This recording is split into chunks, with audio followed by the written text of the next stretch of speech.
I think it's a good screenplay winner because I think the again over Memento. It's yeah.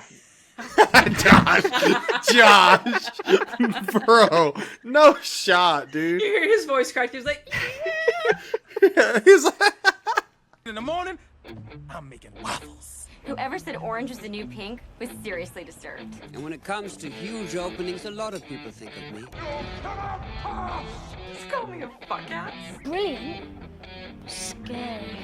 I get nasty when I'm horny.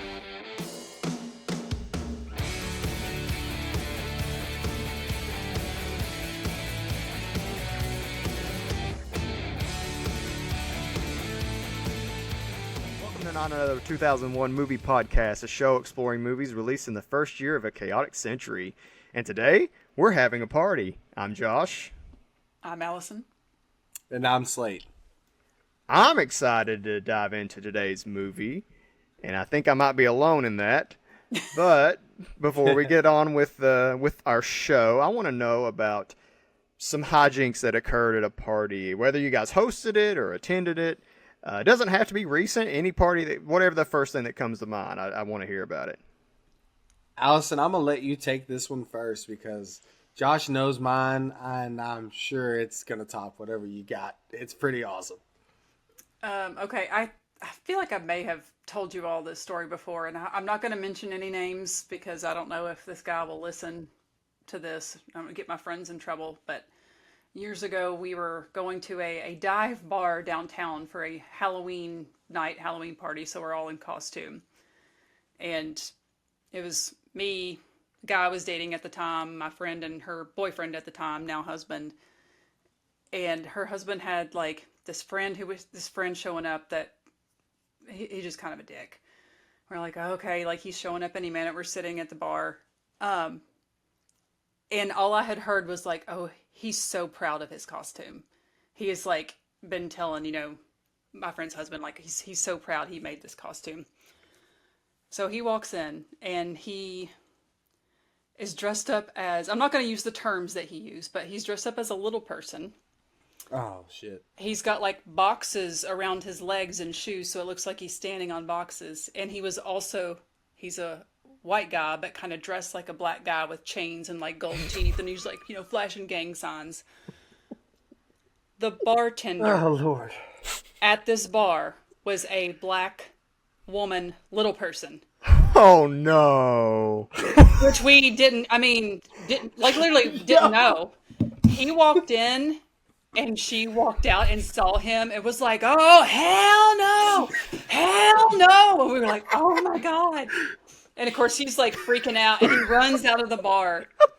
And outside, he's like, I see this coming. He's like ripping off the boxes and like swearing and stuff. And what made it even funnier, we were like, oh my God, I can't believe that. It's like a sitcom. I can't believe that happened. And also, fuck you. You deserved that. But he blamed my friend because he's like, you knew she was there. You set me up. You did this on purpose so I would be humiliated. She's like, what the fuck are you talking about, man? How was I supposed to know that the bartender would be offended by every aspect of your costume because it is offensive? It's extremely offensive. That's amazing. Oh my God. Okay, well, maybe I'm not able to top that one. That was pretty wild. I kind of have two. The first one is like my first ever like campus party thing, right? Well, not my first ever, but I was at UK. It was a sophomore year. We had just moved in at Red Mile. It's like opening night at Red Mile. All the students had moved in, and we go to a party that's like one building over. And as soon as we get there, this place is packed. Hundreds of kids in there, and they start playing Waka Flocka Hard in the Paint, and they all start jumping, and they caved the floor in on the second floor of this apartment at Red Mile, and those were brand new apartments. It was their second year that they had been there. So that was absolutely wild. That was my first like, shit, welcome to like college, right? But as far as from like my end of college party hijinks, anything like that, sophomore year as well, or was it junior? Sophomore year and junior year we did it. But the original concept was sophomore year. We decided that, you know what, guys, spring break's all cool and all. When we all come back, let's keep the party going. We don't want to be done with spring break. Why would we want to do that? So what's the concept of the party? You might say, well, let's have a beach party. So what we did was, and it's still notorious, people at Red Mile still talk about it to this day. We went to Lowe's, grabbed as many tarps that you could possibly grab. Tarped down every inch of the living room and kitchen area.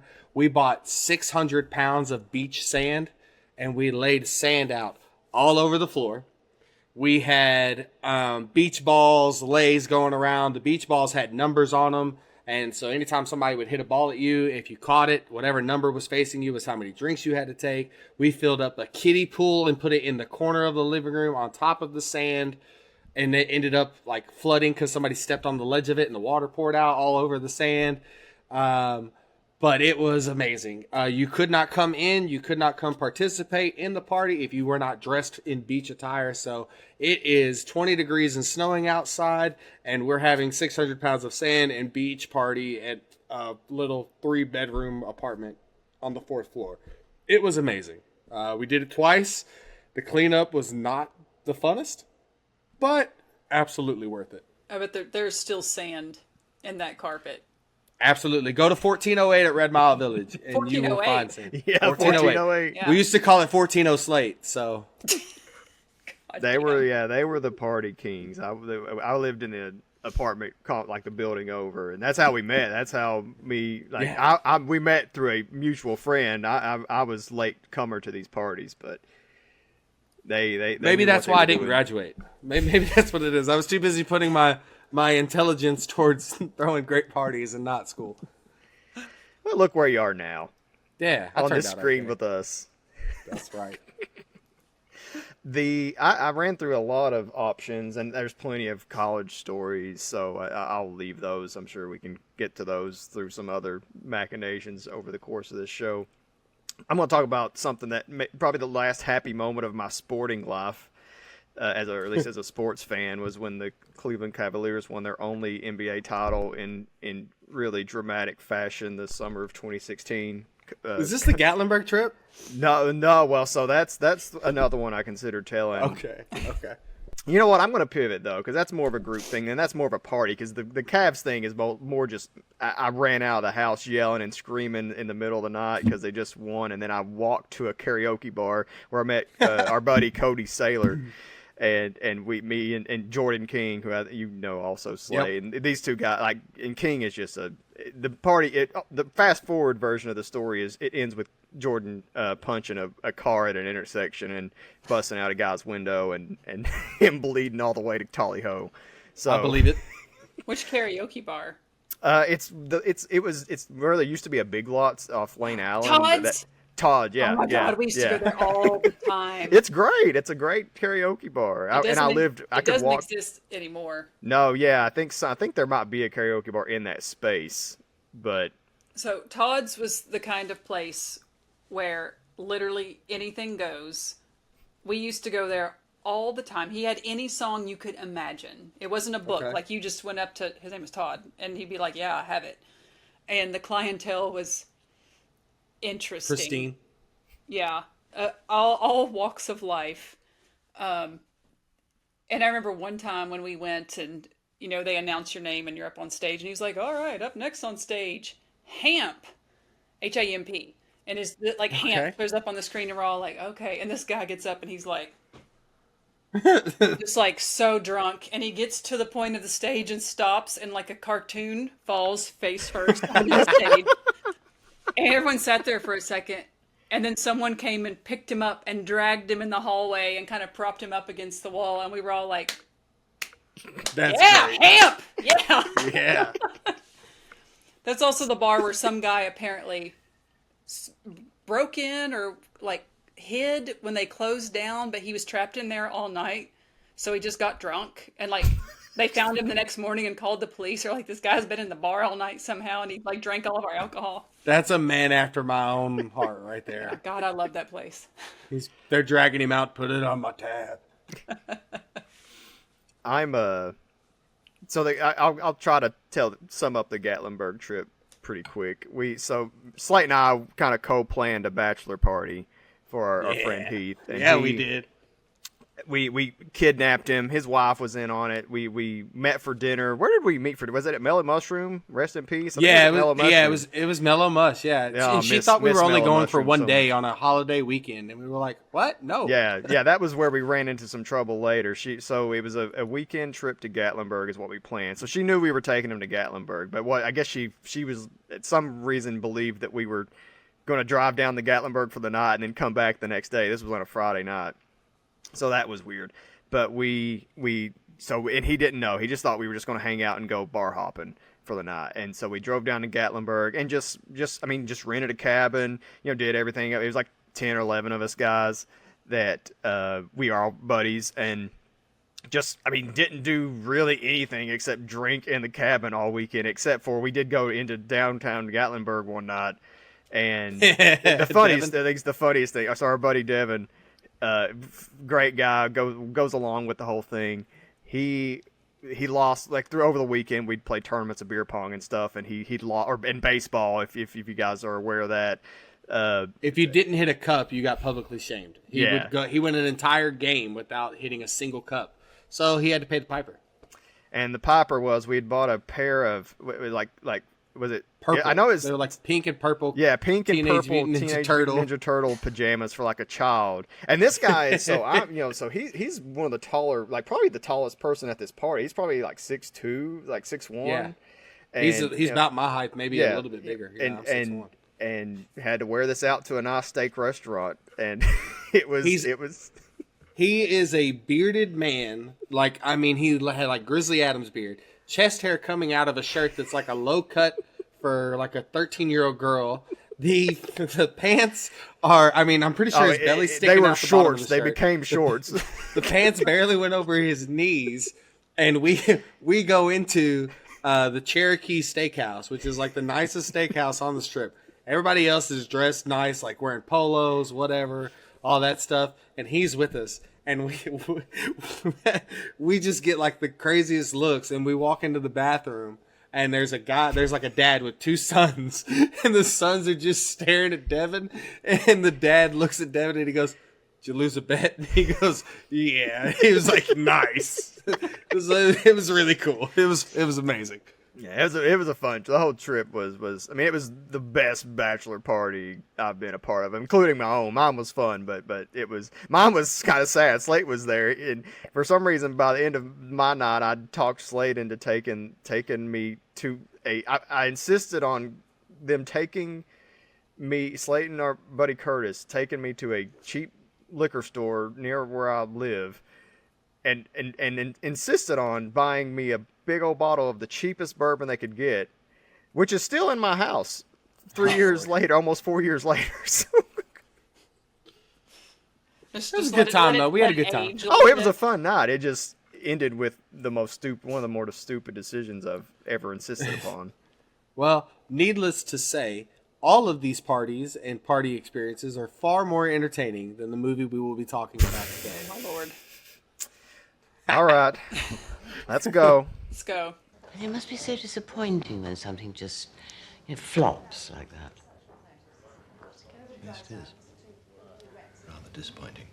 This week, we're talking about one of the 5 nominees for Best Picture. That used to be the thing back in the day. You could only have 5 nominees. You couldn't, now I think you can go up to 10, I believe now. But it's called GOSFORD PARK. It's a period satire set in 1932 at an English country house. I found this really funny when the credits started. It was one of the notes I made. It is based upon an idea by the director, Robert Altman, and Bob Balaban, who's an actor-director. He has one of those faces that I recognize, but he wasn't someone before I watched this that I really knew his name. And he's co-produced, and he co-produced the film, and he's also an actor in the film as a producer. It's something that, for our purposes of our show, so we're focusing on movies that were released in the year 2001, and it is if it had been just like a draftable movie and it wasn't like automatically included as a best picture, we wouldn't be talking about it because we it would was not. technically released in 2002 in wide release, because that's sort of the basis for what we're generally including movies in our draftables list, was wide release in 2001. It came out, it was first screened at the British Film Institute's London Film Festival in November of 2001, so it was eligible, it was Oscar eligible, and that's why it was ended up on the Oscar Best Picture list, and some of the other, I'll get into it later, they got a few nominations. So Damn Robert you, Altman, Academy. So Robert Altman it seems to be a controversial figure among this panel here. He is, that aside, widely considered one of the greatest American directors that has ever put himself behind a camera. He got his start making industrial films, which are just like training videos, that sort of thing. His first movie, I'll link to it in the show notes for anyone who's interested. I found it.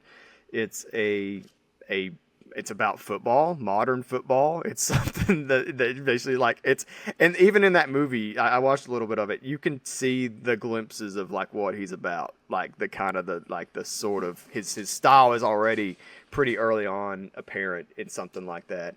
And television, he was a big TV director for most of his career leading up. Before he got into feature films, he was actually not discovered, but Alfred Hitchcock was somebody who sort of like was in on him early, like when he was doing his TV show. I don't know, have you guys ever watched Alfred Hitchcock Presents? I'm aware of it, but I've never really watched it. I'm aware of it. I never watched it. It's one of those things I've kind of always wanted to seek out because I do love Hitchcock, but never checked it out. I don't even know where I guess you could stream it on Prime if you rented It's it or probably something. streaming somewhere, I would guess. I don't know, all the rights with all that stuff could be in various places, but he didn't last long on that show because he got into a skirmish, I guess, with the producer, or one of the producers on the show. I couldn't find much about that, but that doesn't matter. He wasn't there long, but that kind of set him on the path towards making TV. He did a lot of sitcoms, various things. But he's just like a working director, and in TV, I don't know how it would have been at that time, but in the I'm pretty familiar with like TV directing in the 90s. And like those guys are just got guns for hires. Like they don't, a lot of times don't get to put their own imprint on things. So, the guys that do end up emerging and becoming TV directors or film directors. And that was something that happened with Altman, who made himself, his, breakout movie was 1970 MASH. You might have heard of it. It's pretty big, inspired a TV show that was arguably bigger than the movie.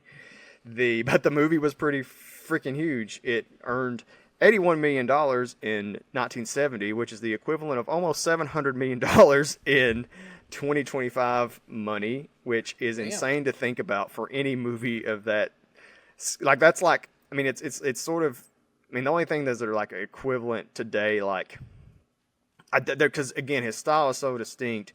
There's really not anything easy to compare it to, but I do think it's like Oppenheimer, and that's a really bad comparison. It's a completely different kind of movie. MASH is a comedy, I guess, is what you would call it, but it's like that kind of movie, like something that just comes not out of nowhere. Superhero action thing that tend to make that amount of money, but like for I see what you're saying. Yeah, and I'm trying to think of Like even a comedy drama to make that amount of money is. Yeah, it's just unthinkable that would happen, Barbie. And so it was huge, and that was sort of what gave him the license to, the 70s is really where he carved out his career and like his reputation as someone who was really important.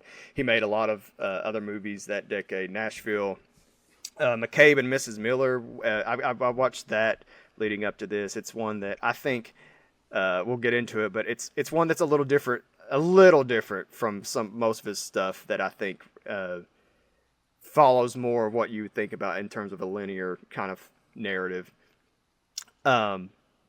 So GOSFORD Park, though, comes around. He has this period from the mid 80s to the 90s, early 90s, where he kind of just, I won't say crashes out, but he kind of just loses his luster. He ends up making Popeye at some point. He's like, that's the only like IP thing that he's attached to. That Popeye live action Popeye movie is one that he made. I never watched that as a kid. I've never watched it, as an adult. But apparently it's a really strange weird. movie. It's very weird. Like it's like a musical, right? Is it like a kind of a musical? Yeah, I believe so. I mean, I probably haven't seen it since I was like 6, but I remember just being weirded out by it. Like Robin Williams as Popeye, it is so weird. Like they had to be doing copious amounts of drugs when they made that film.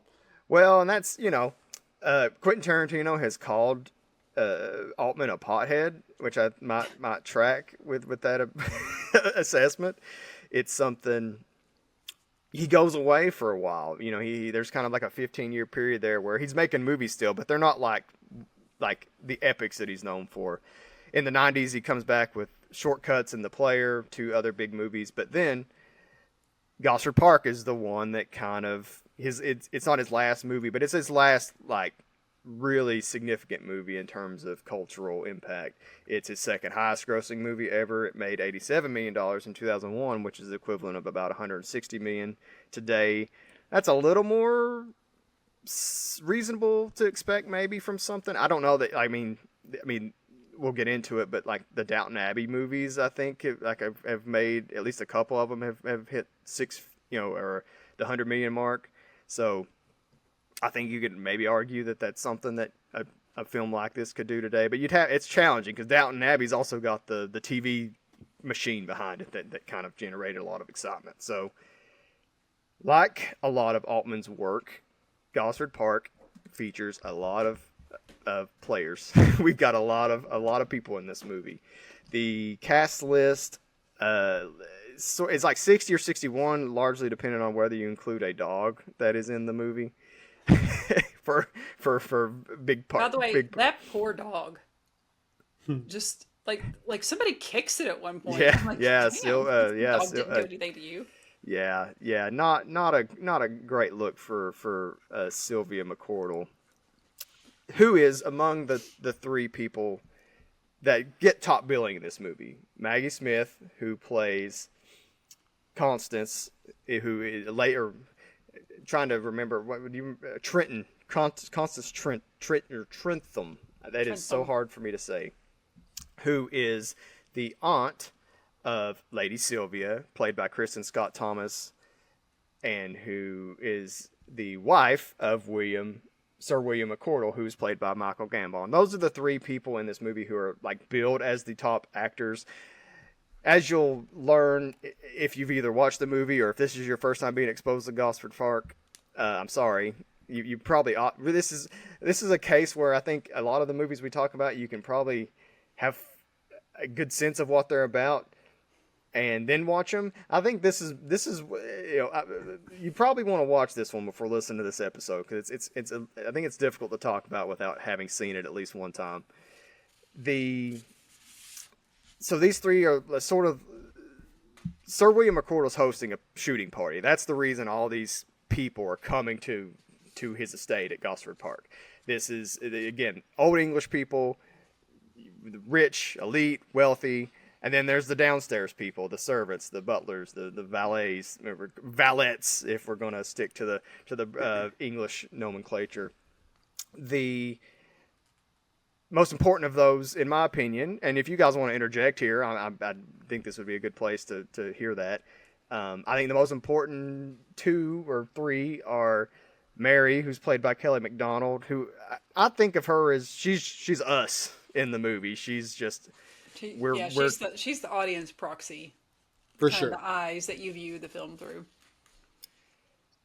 And then she meets pretty quickly upon her arrival because she's a new lady's maid to Aunt Constance, Maggie Smith's character, and she meets pretty early on Robert Parks, who is played by Clive Owen. He's a valet. I don't even put in the show notes who he's a valet to because it's Lord Stockbridge, who's another character in the movie. Doesn't matter. I mean, I think that's something. That's something I've. Doesn't matter. That's the tagline for this episode. There's a lot of that in this movie. There's a lot of doesn't matter. I had to print the characters. That's absurd. To keep track of when we talk about them because I cannot remember all of who does what, and this is not even all of them. I was going to pull up the IMDb just for the list of characters and put the faces to them, and I just said fuck it.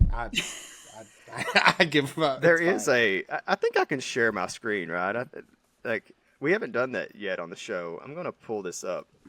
Can you guys see this? Oh my God, you got his family. Bro, you've got a family tree. So this is in the book. So there's a book that the writer of the movie, Julian Fellows, he wrote, or he didn't write the book, but he wrote the script, and in the book, this family tree is part of the book, and he also writes a pretty lengthy foreword in the book that I'll get to in a minute, but before you can look at the family tree, you guys. I'll share this in the show notes. Again, all of these people matter in the sense that they're in the movie and they're part of what the movie is trying to achieve in terms of just putting you in this setting. Know?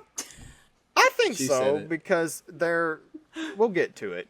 But the ones I want to highlight beyond Robert Parks and Kelly or Mary are Elsie, who's the head housemaid, played by Emily Watson, who I think it's interesting. Something we'll get into later is some of the supporting actress nominees that came out of this movie. I actually think she probably should have been one of them over one of the other two, maybe over both of them. Then Mrs. Wilson, who's played by Helen Mirren, and she and Maggie Smith were the two who were nominated for Best Supporting Actress that came out of this movie. They lost to Jennifer Connelly for A Beautiful Mind. But I thought that was interesting. I went looking. That's something that's happened more times than you would think of people being, like, two people from the same movie being nominated for the same award. So it's not uncommon, or it's not, a rare occurrence, but it's weird and it is uncommon. And I think particularly for this movie, it's really interesting because neither one of these actresses are, I didn't calculate it up, but they don't have a ton of screen time, and it is Best Supporting Actress. But it's strange that they both were nominated for, which I do think the performances are awesome. I like what they're doing, but it's strange. It is unique. So the screenplay, it was nominated for 7 Academy Awards. That was the only one it won, was Best Original Screenplay. The final shooting script was 142 pages long, which is, roughly a film typically a page per minute is sort of how it translates. And this movie is it's about 2 hours and 15 minutes or something, 2 hours and 13, I think, if you take away the credits.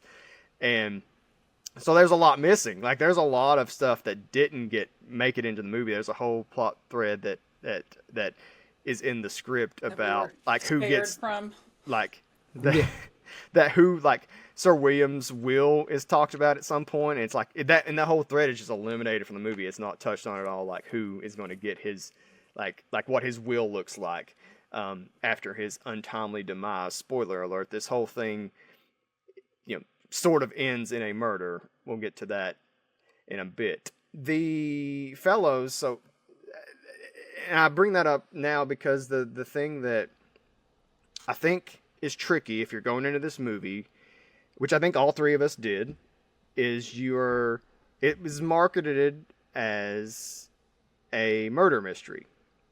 And it is ostensibly, that is the framework it's working in, but it's not concerned at all it really isn't concerned about the mystery. That's just a thing that happens to happen in this movie. And that was intentional. That was something. So I pulled out there's a great book on Internet Archive if anyone's interested in. I'll link it to it in the show notes about this book that we're pulling this family tree from. But Fellows, in his afterword in the book, wrote something that it's something that's present in all of Robert Altman's movies, is this focus on character, sometimes to the detriment of plot. Almost always to characters mean more than anything. And so he says, from the start, it was not Altman's intention that the murder plot should ever dominate the movie, either before or after it has taken place. This isn't a whodunit, he declared. He is Altman. It is a who cares whodunit. And I think that's an interesting way to approach this and I watched this twice. I watched this movie twice. I definitely am sure that I'm the only one who watched it twice. No, let me tell you, I watched it twice, but I fell asleep the second time because that's how great this movie is. If you are having trouble sleeping and you're up in the middle of the night and you need something to put you to sleep, put this bitch on. We will stop get to. sharing your screen, Josh. Oh yes, sorry. The How am I supposed to keep up with who the characters are now? the movie Gosford Park again has been lauded by critics and audience alike. I don't have this in the show notes, but it had like an 87, I think, and critic score Rotten Tomatoes, and like a 78 with audiences. And if for Fellows in particular, it was a launch pad. He was a novelist before this, and may still be a novelist. I guess you always are once you've done something. But he really launched him into TV and Hollywood in general. He attempted to spin off Gosford Park into a TV series that eventually it evolved into a show called Downton Abbey, which is incredibly popular. It's not something I've ever watched, but it's insanely popular, especially for something that came out of British public TV and became PBS picked it up here in the States, and it's had 3 movies, right? I think 3 movies have emerged from that all did pretty well in theaters. And then now he's on another period piece show set in America called The Gilded Age, and that's something that HBO is working with him on. Elsie, you'll be sharing with the head housemaid. She'll show you where everything is, all right? Elsie, this is Miss Trentham. Mrs. Wilson? Take care of her, will you? Excuse me, ma'am. My name's Mary McKeithen. No, Mary, it's not. It's Trentham. Let's get into our reactions and why Slate and Allison just hate this movie a lot. I'm so excited to hear their thoughts. I don't know if hate is the right word. I just find it is aggressively not for me. Because I do think there's a lot of good performances. Altman's filming style is really interesting, like the tracking shots with and I get when people are complimenting his style and he's had a great director. I can see that. I just found this movie so tedious. There's too many fucking characters, and I had to watch it with captions on because I'm people are talking and I'm trying to keep up with accents, and I do not like the fact that you put a murder in here and nobody cares about it. Not a single person. That's the point, right? That's the point. It's such a weird tone, and then when you bring in the Stephen Merchant as the inspector later, and it becomes very weirdly slapstick. The most incompetent detective ever. Ever. I just found it a strange idea that did not work for me. I'll put it that way. The best thing this movie has going for it is a super hot young Clive Owen. I was very happy every time he was on screen. He probably is the hottest person in the movie. He's if we're because even the women are attractive, but they're not in your face smoke shows. They're not presented that way, right? I do think he's the only person in this movie who's kind of like even Ryan Felipe, who his character is like the horniest guy in the world. He's not really presented as I read that was supposed to be Jude Law, and I'm like, okay, I kind of see what they were going for, and I think Jude Law would have pulled it off maybe a little bit better, but is Ryan Felipe Saltburn before Saltburn? I haven't seen Saltburn. Okay, well, pretty much Saltburn, the main character, fucks anyone and everyone and anything and everything. So I listened to a podcast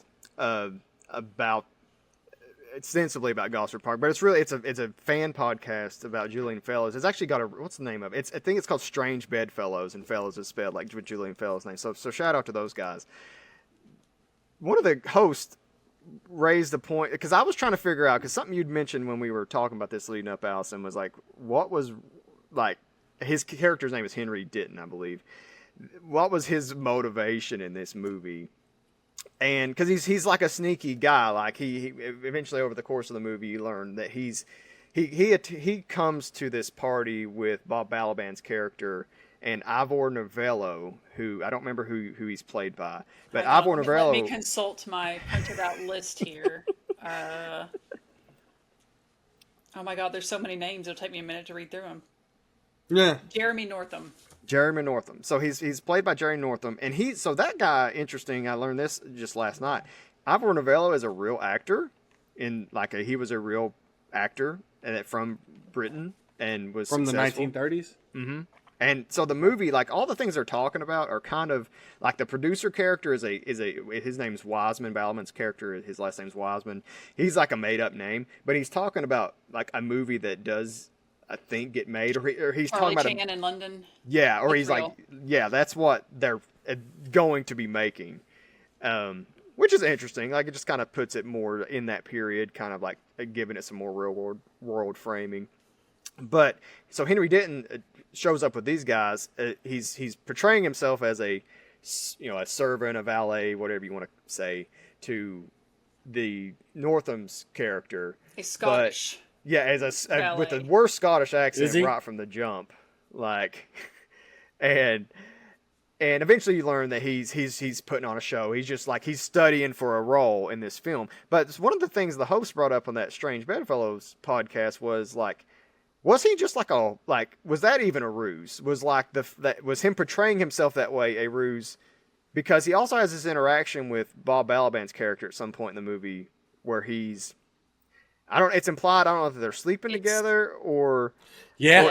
The host brought it up and I hadn't really thought about it. Like, is he just like a whore? Like, is he like a man, like is a servant to these guys who's like just kind of tagged along for the ride, which I think is an interesting theory. If you're watching it that way, it's interesting to think about, like, so, because it's just another layer of like this guy's just faking his way the whole way through the entire movie.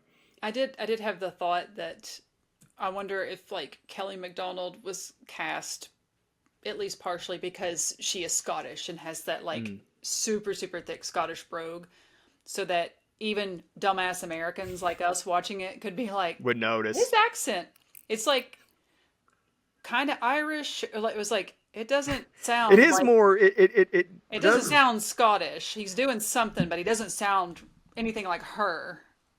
So, like, do you think that that's actually the original concept? Was that for him to have a fake Scottish accent, or he sucks so bad they're like, all right, we need to pivot. Like, Felipe, we like you, but your accent sucks, so we're gonna make it a fake accent and pivot in this movie. Well, that's a possibility, because a big thing with a lot of Altman's movies is just letting the actors kind of do what happens and then work in the script around that. So that's a completely legitimate possibility, Slate, that he showed up and sucked and just they didn't want to work with him, so they just rewrote the entire thing of his character on the fly. Like, also, I would be remiss to not make this joke. I had to interject. So you're telling me that Bob Balaban is going into Ryan Felipe's Downtown Abbey? Yeah, but probably. I mean, Ron Felipe is going into everybody's Downtown Abbey. Clearly. Yeah, like he like passes up on sex with him, then to go to like, I think she's married, right? And then that whole thing, and I don't fucking. So yeah, he's hooking up with Sylvia, the head woman of the house of whose party we're at, whose husband is cheating on her with Elsie, one of the head housemaid. At least her. Because as we find out, he's fathered other children with other. Listen, they all got the clap. Every one of them. Yeah, that house is. I know at some point somebody's polishing, like somebody like quickly, you see it quickly, like spits on something to clean it. And I'm like, that is the least of this place's problems. Like, well, and then he tries to rape old girl too. Oh yeah, real early in the movie, he's like throwing himself on Mary, like probably 25 minutes into the movie. That is the one. I understand. That is the one thing that I'm just baffled by, and I'm like, I don't know what this was supposed to do for his character in the movie. Like it's interesting to see that, like, oh, he's sleeping with a producer, okay, and then like it makes sense for him to want to go sleep with the lady of the house because I don't know, he's finding out interesting stuff and she's attractive or whatever. But like he kind of, I won't say seduces her because she's very much on board. But like he just straight up attacks Mary. Like comically so, to the point where like I thought it was supposed to be a comedy beat, like, oh, but then she's screaming no, no, no. And it cuts to the hallway and you can hear her screaming, get off me, no. And then, hot Clive Owen is walking in. Clive Owen saves the day. And I have to tell you that I was like Googling, I'm like, why did he sexually assault her? Why did he rape her? And then fucking AI I can't wait to hear what this is. responded, in the film Gosford Park, the character Henry Denton does not try to rape Mary McCreechan. He attempts to initiate a consensual sensual encounter, which Mary rebuffs. And I'm like, that was more than a rebuff. Which Republican congressman wrote that? I was like, that's appalling. But yeah, I could not figure out what the point of that was, I guess. There's no real payoff for it afterwards either. They just kind of, the scene happens and it's like, okay, I guess that happened. There's no... Unless it's, that Clive Owen gets to save her and then she has I think hot that's kiss what with it him is. at the end. I think it's more in service of Clive Owen's character. Yeah, it is weird. I guess it's, if you're trying to explain it, I would say he just read the situation incredibly wrong and didn't care. And he's just this guy who is just in this house and is like so he's so deep in his own shit, like trying to figure out what he's even trying to do in this situation that he just kind of cracks. But I'm not defending what he did, but it's something that I think that's the only way I can really explain it is I think it's more to serve Clive Owen's character more than anything. That's fair, I guess. Also, I feel like it needs to be mentioned. Films that were in the original screenplay category the same year for Oscars. Memento. Okay. The Royal Tenenbaums. Hurt Locker. And Talk to Her. Hurt Locker wasn't in there. Hurt Locker's That's what this says. I thought okay. Are you AI? See, Google too? Screwed up. Yeah, because like 2008. Well, that's what I thought. I was like, Hurt Locker 2001 seems kind of really early, but is there... Okay, well, all right. I don't know. This is what Google says. Don't trust Google anymore, guys. But Memento and Royal Tenenbaums both, I would have given. Monsters Ball, is that one in there? That one says those are adapted. That is a 2001 movie. Okay, yeah, so Monsters Ball, Royal Tenenbaums, Memento, and Amelie, which is a French film. So yeah, I think it's a good screenplay winner because I think the again it's Memento. It's yeah. Josh, bro, no shot, dude. You hear his voice crack. He was like, he's like, I think a lot of it hinges on. You do have to. I totally get what you were saying, Allison, about like it just not clicking for you because I do think that's. I think you're either along for what Altman's doing, or you're not. I don't. He doesn't. Again, this was my first exposure to him. He's someone I've heard a lot about for a long time. That I've always, there were a few of his movies that I've wanted to check out for a long time.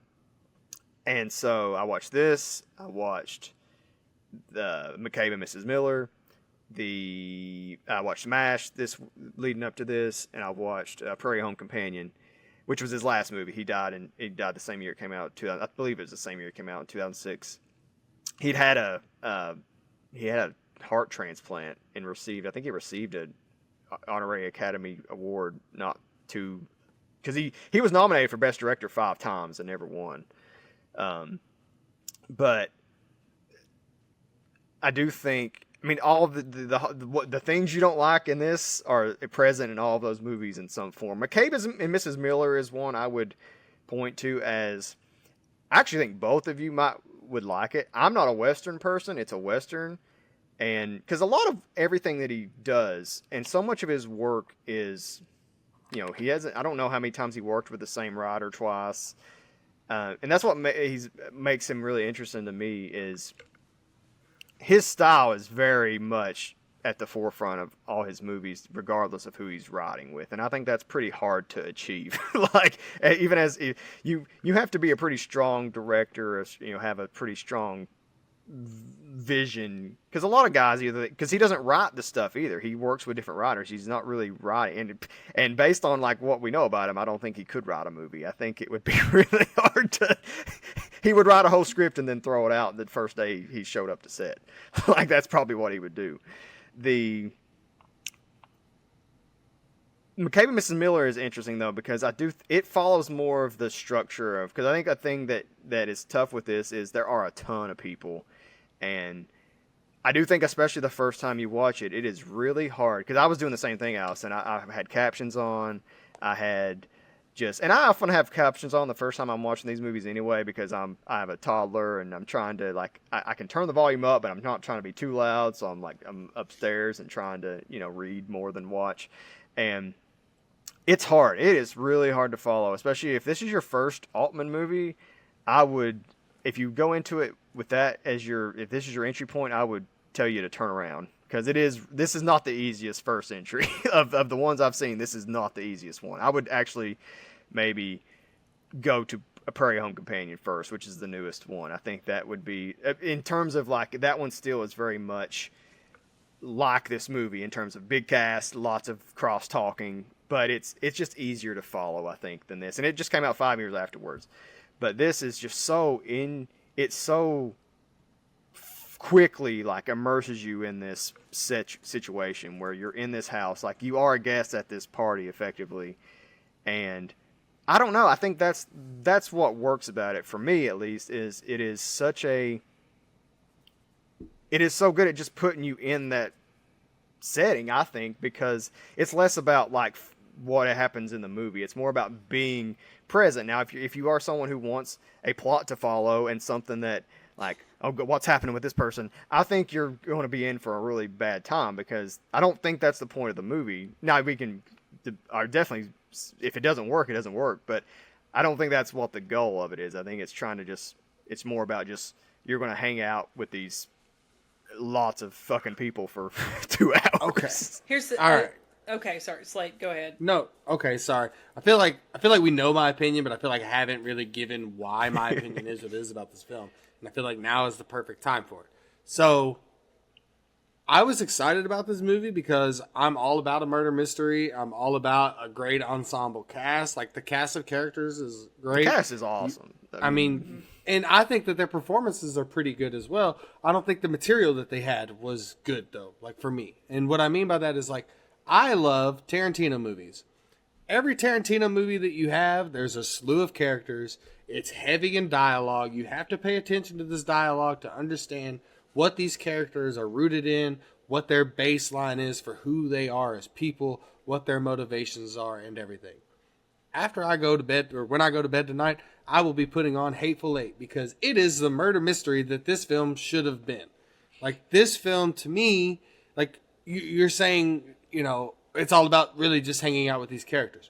Not one fucking character in this movie has a redeeming quality about them. Yes. But that doesn't matter. Why does that matter? Why do you want to spend 2.5 hours with shitty people? Because it's not satisfying. That's the point. Okay. Because this is the whole thing. These are all very unsavory types. But let's think about like a more modern equivalent to this, which would be the first Knives Out. A house full of rich assholes. There's a murder. There's like the lower class, whatever, immigrant who's, they're all going to blame her, blah, blah, blah. But like, they get their comeuppance at the end. They're all so shitty, and you're just like, I can't wait. And that doesn't happen here, and that to me was so unsatisfying. And that's life. I don't watch movies to see real life shit. Yeah, I do think that's you hit the nail on it, though. I think again, a lot of the Altman stuff, I think if you don't want to come away feeling like, well, that was supposed to make me feel good, it's a lot of it might not hit with you. To me, the majority of the dialogue isn't really even all that interesting. It's just like, oh, what did you have for breakfast today? Like, I don't know. It just wasn't, it didn't suck me in. I didn't feel connected to these characters. I'm trying to figure out who they are, what their motivations are. And so far, the only thing I get is, this guy's a rich asshole. This guy's writing a movie. This guy will fuck anything. and these are the servants. And that's pretty much all I get, right? And then, the murder happens with 10 minutes left to go in the movie. So you spend 2 hours and 15 minutes trying to figure out what the hell's going on. Whatever. You know what I'm saying?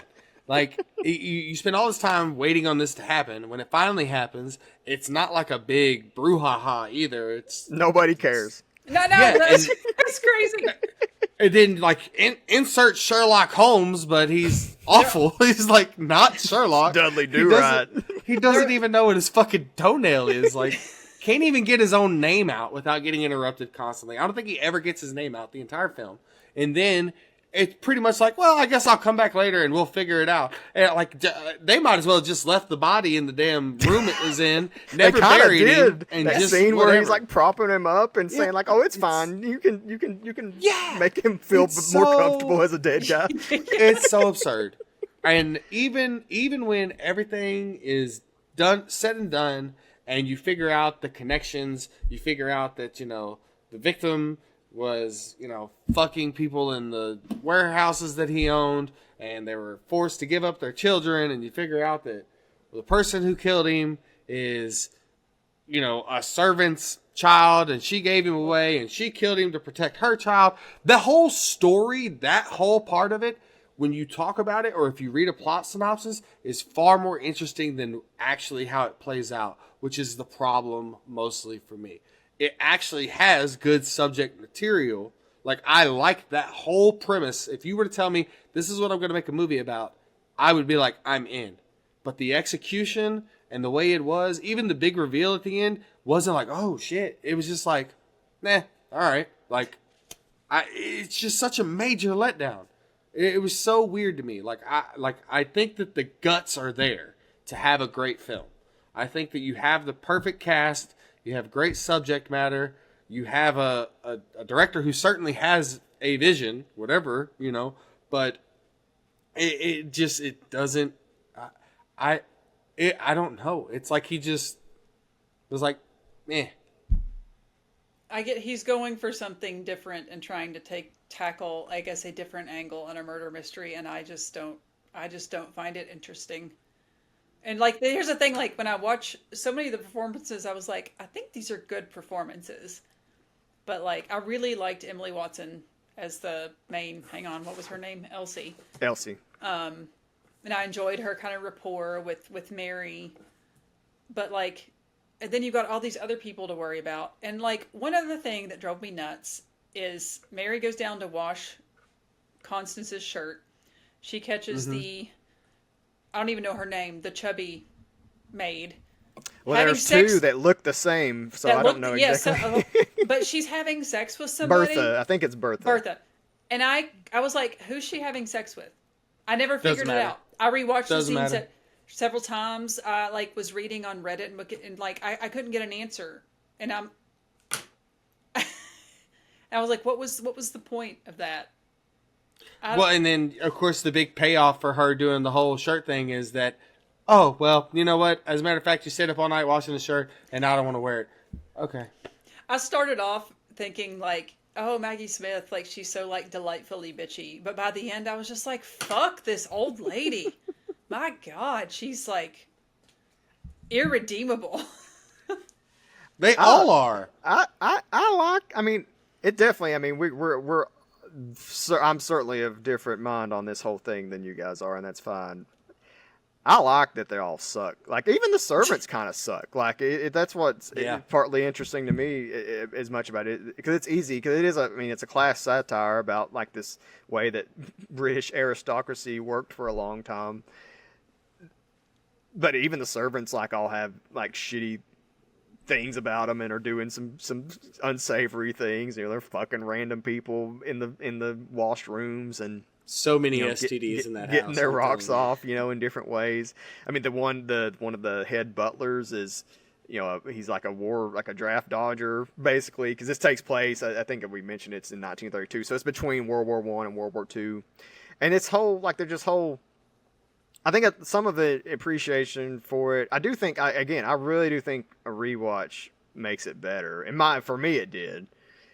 But also, I think you do have to, I think, come into it a little bit with just some knowledge of like this time period and just like how silly this whole thing that this is even happening at the time that it is, because this is kind of like around like we're trending towards a time where all these houses get torn down, like because now today I looked this up, but I think between like roughly this time period and like into the 70s in Britain, like 1,500 of these houses, manors, estates, whatever they're called, whatever name you want to throw out, get destroyed because of just dilapidation, and because a lot of them end up getting used as housing for soldiers during World War II.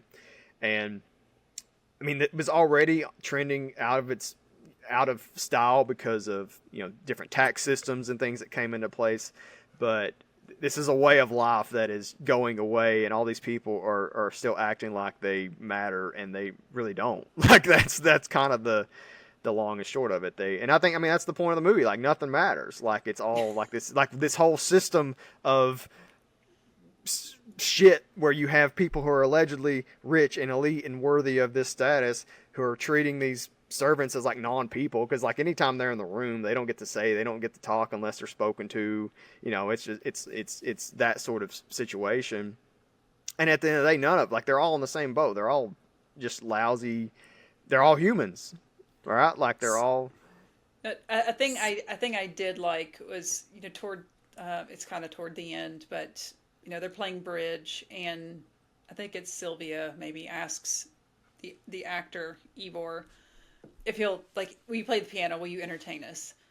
So he goes over and he's like, okay, his producer made some comment, and he's basically like, I can't remember what he said, but it's basically like, I'm used to being a trained monkey and performing in front is fine, So he's like playing and singing, and everyone up there is just ignoring him. And Maggie Smith is openly being like, oh, he's so loud. Oh, don't encourage. Oh, yeah, she's the only one even commenting on this great piano playing. But the servants are so excited to hear him play, and they're all like sneaking, and it's just the interesting difference that like all the rich people are taking him for granted and basically ignoring him. But then this class of people who never get to like see this sort of thing are just like hiding and giggling and dancing. And yeah, no, I think that's a good observation. I hadn't thought about that. It's something that again, I do think it's really interesting how the servants are portrayed here, because ultimately the killer is part of the reason why this murder will probably never get solved, is because the person who killed him is not, in the eyes of these people, a person. Right? Like the inspector said, he's just like, we're not worrying about any of you servant people. You couldn't have possibly done it. Or yeah, so it's like, what you're not smart enough. Oh you don't know your way around this entire house. So absurd. Like that gets cast. That's like right away. Like he just casts it aside, the possibility that. And this is just theory territory. I think it just probably becomes one of those things where like no one figures it out, or they just say he dies of a heart attack. Because it's just the way they act about it is so interesting, because they're all gathered in because they're invited to a shooting party, which is literally what it sounds like. They get invited to come shoot. The men get invited, I guess I should say, to come shoot pheasants. Can we talk about how funny that scene was? Because I was actually laughing. I was like, have any of these men like held a gun? No, I'm pretty sure they were wildly like shooting it up in the air. They look like I would look sure like those are there. real pheasants that they killed. There's not like no animals were harmed message. It looked real, yeah. Mm. It could have been stock footage too, because it kind of looked a little like the way it's shot. It was kind of like, which still would be like, So yeah, but okay. Going back to what you said about this film is basically a film about nothing. I need you, Josh. I guess I shouldn't have framed it that way. I don't think it's about nothing, but I think it's framed as is like a murder mystery. I don't think it matters. It's just something that kind of happens. It's just another event that sort of happens over the course of the movie. So how does a film where nothing matters, how does a film matter if nothing in the film matters? Well, what makes you want to see this movie if there's no matter or substance to it? Well, it's about hanging out. It's about being in this situation where the people don't matter. They don't, like, their system of life doesn't matter. It matters. But what does matter? Like, that's where I'm failing to connect with this film, is I can't find anything in this film that matters to me. Okay. You love Tarantino. So Once Yes. Upon a Time in Hollywood, which is largely just a movie where they're like driving around and hanging out. Which is also one of my least favorite Tarantino movies. And See, it's probably my favorite. but at the thing that ultimately to me made that Hateful movie Eight. satisfying was at the end he twists history, changes history, and has Leonardo DiCaprio come out with a flamethrower to kill Brad Pitt. Yeah. Oh, Brad Pitt, yeah. It's Leo's flamethrower from the movie. Yeah. To kill Manson's followers so that they don't kill Sharon Tate. Sharon Tate. And the equivalent would be like for Gosford Park is if they just let Sharon Tate die. If they just had this hangout movie and then everything played out and you'd be like, what the fuck did I watch this for? Like, Yeah. I guess, I mean, I don't watch movies, I guess, expecting a payoff necessarily. I mean, that sounds dumb. I mean, the payoff is like the experience. It's about the experience for me. It's not to say like I can't be I will be. There will be things we watch where I'm like, what the hell? Like, what was the payoff for this for sure? But in this, like for something like this, .com for murder. I try to. Well, that's an all timer, baby. Like let's be real. It's like it has no, like Gosford Park has nothing on .com for murder. Shaolin Soccer or whatever. You guys will like. I mean, honestly, like just like I think you'll probably like .com for murder more than this. Like I bet I will. I bet I will actually. Because I mean, and again, I think for me, it's just. It is hard to get into. I would absolutely grant that. Like, it is something that it was challenging for me to watch this the first time. But I try to meet things where they are and what they're, what I think they're trying to go at. And I do think Altman, and it might be, again, it's definitely going to be to his detriment for some people, is I think he does care more about like building the characters into like letting actors do what they want. Like so much of this movie, there's a lot of improvisation. That's not anything uncommon in what he does. There's a lot of ad-libbing, a lot of time spent on set that gets recorded that the actors don't even know they're being filmed at the time. And that might end up in a movie. That's something that happens a lot in a lot of his films. And it's more about just kind of being present for what's happening again. And a lot of it too is, I don't know if it's as true for this, but like something like MASH really made me think about this. A lot of his stuff it's episodic within a film in a way that I think is different than a lot of movies. Cause like MASH, I think if you like divvied it up into 3 or 4 30-minute episodes, it wouldn't really play differently than it does as a movie.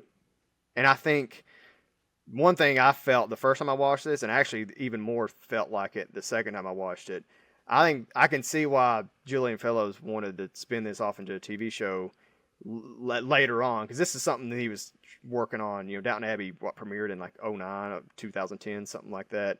It's something that, or maybe later than that, I might be really way off on that date. But the way that TV evolved and this like slow moving, like where the fuck is this going? Like prestige TV, like what is called prestige TV. I think something like this is almost like a whole series, like a whole, what would happen if you like condense an 8-episode, 600-minute TV show into a 2-hour movie. I honestly that's sort of how this feels to me. And that I can see why that might not work, because it kind of like you can get into a TV show early and think, wow, these characters are interesting. And then you can be like, well, what the fuck did I just spend 8 hours of my life watching this for?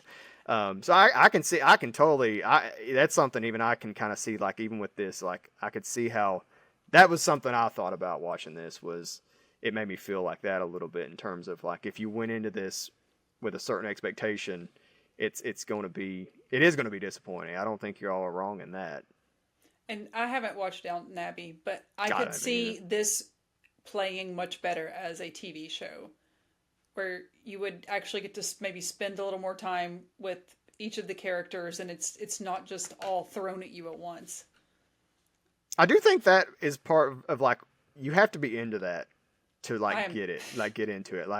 And I do think you have to be just willing to think like, again, that's why I said the second rewatch made it better for me, because like I kind of knew going in like, okay, this person doesn't really matter. Like it made me less worried about like, how am I, like, do I have to keep, because there's like plot threads that intentionally don't get resolved. Like Fellows writes about, I was reading this book last night. It's really interesting. Like there are things that they intentionally just decided not to resolve in the movie because it just, that's how life is. And again, if that's not going to be for everybody, but I think for what this movie, the setting that it's in, and it takes place over 3 days, I think, maybe max. Also, we talk about how the lingering shots on the bottle of poison became so comically over the top. I was like, we get it, man. After the third one, I was like, okay, something's going to happen with the poison. I get it. I was saying it's foreshadowing, don't you know? Chekhov's bottle overshadowing. Of poison. Yeah, overshadowing. That's great. See, I thought the scene with the knives later on was a better way to do that, when they're like, oh, like we're missing a knife, and they're kind of looking through and they're like, oh, we don't know where the knife is, and it didn't seem quite as obvious, I guess, or as like in your face, but it still kind of planted that element of like, well, where's that missing knife? So I'm gonna give you my kind of final thoughts on this as I see it. He's gonna end this episode right now. He's done. No. I mean, talking about it. No, I don't really know how much more I can say about it. Going forward, and I don't want to bludgeon and beat a dead horse or anything like that. But where I stand from with it, going back to what Josh was saying about like kind of being thrown into this slew of characters, and like if you don't like that, I can understand how this can be overwhelming and this and that, and how it doesn't fit and doesn't work for you. But I think that I've come across other films and other directors that have done the same thing or similar things, as far as like throwing you into a whirlwind of like you meet these cast of characters and you're already kind of like, you have no idea who they are, but you pick up mid conversation and you have to catch up and figure out who they are and what their motives is or whatever, and all of that, and you've got all these other moving parts. And I think what like Altman was going for in this film, I've seen other writers and other directors do in different films, and it worked for me, but his style for some reason did not. And I think part of that is because I think Altman is the type of guy, based off of what you're telling us about him as a director in this film, he's never finished. There's nothing that's ever complete with him. Like he just kind of takes it as it is, keeps going, and then when he's supposed to have a deadline, he just kind of puts what he has together and makes it work. Like he makes chicken salad out of chicken shit, kind of. You know what I mean? Like, but I think that's an interesting observation. I think that's an interesting assessment. I've not heard that said about him, but I can see that. But I just like, to me, this feels like almost an incomplete film for me, and I think that's kind of his style and maybe his charm for other people. Me, not so much. If there was anything I could take away from it, I think the performances are good. I did like the cast of characters. I think the cast was cast almost perfectly. Like, there's really not anybody. Oh, it's like it's like a who's who of British actors. Like, if you were a British actor and weren't invited to be in this, like, you had to be like, you're offended. Like, like you were. Ryan Felipe got that part? That's bullshit. He's not even British. Like, I did want to talk about. You got General Pride here. You got Tywin Lannister here. Mm-hmm. Yeah, a ton of people that show up in House of Dragons and Game of Thrones later. Doctor Who. I don't follow Doctor Who. My wife was noticing a lot of people were in Doctor Who.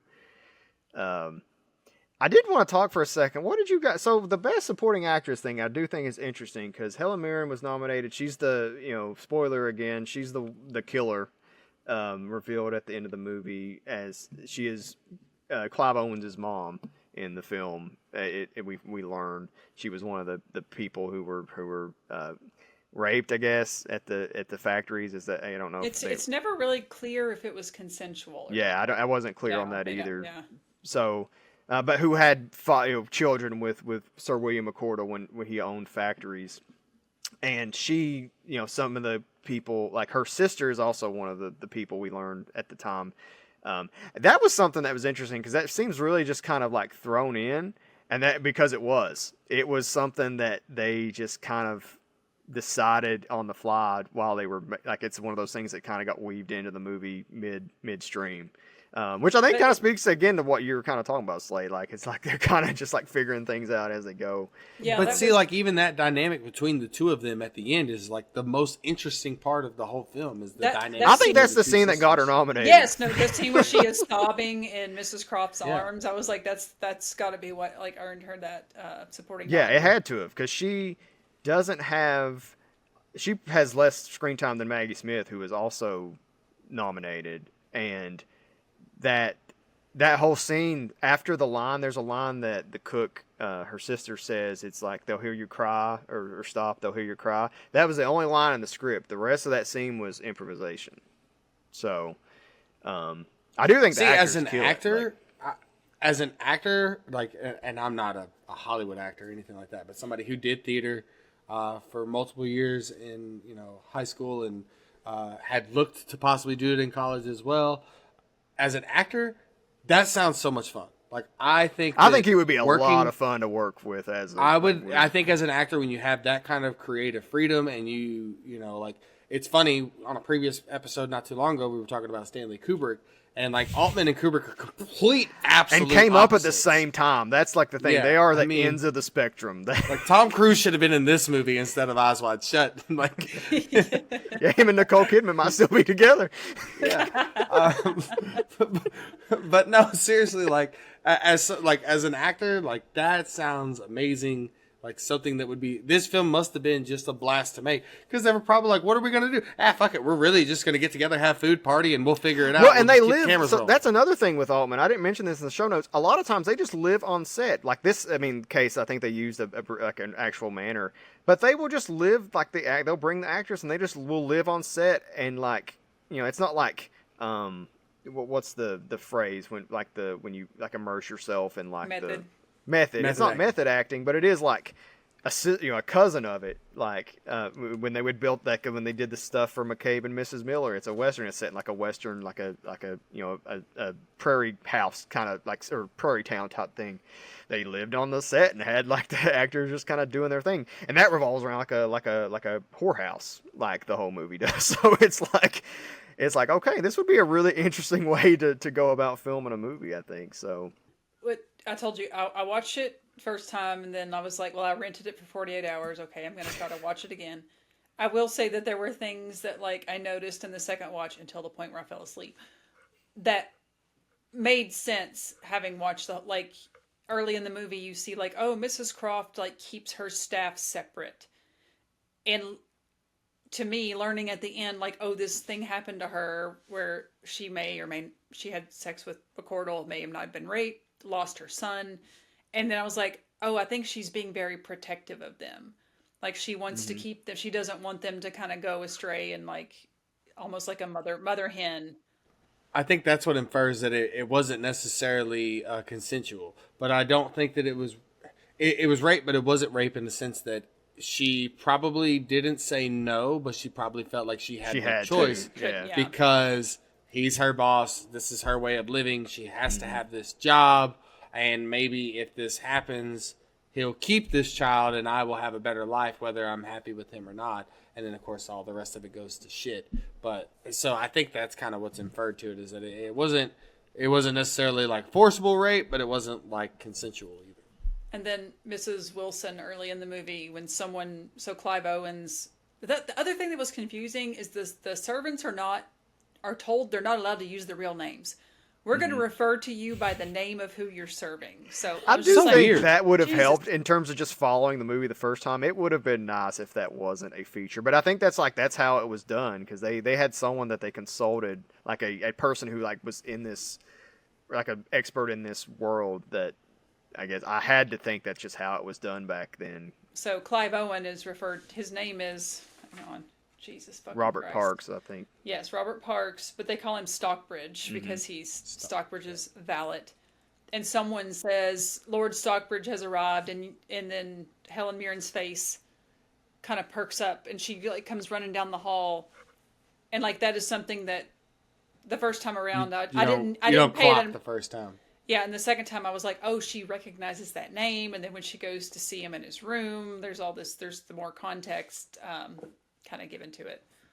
Yeah, a lot of those interactions are so much better, I think, the second time when you're watching, because she's really aware right from the get go, and then it makes like learning that she is the one that poisoned him, because like I don't think we even mentioned this, like it's set up to make you think that eventually that Robert Parks, Clive Owen's character, killed William McCordle with the knife that went missing, but he was already dead when he stabbed him, we learn. And that's because Helen Mirren, Mrs. Wilson, had stabbed or had poisoned him at some point. The line I did think was really funny is when Mary figures it out and she goes to Robert and she's like, oh, no, you didn't do it. He's like, yeah, actually, I did. And she's like, but he was already dead. You stabbed a corpse. How did you not know? And he goes, what, do you go around stabbing corpses all the time? I did like the two overweight servant or cooks, I guess.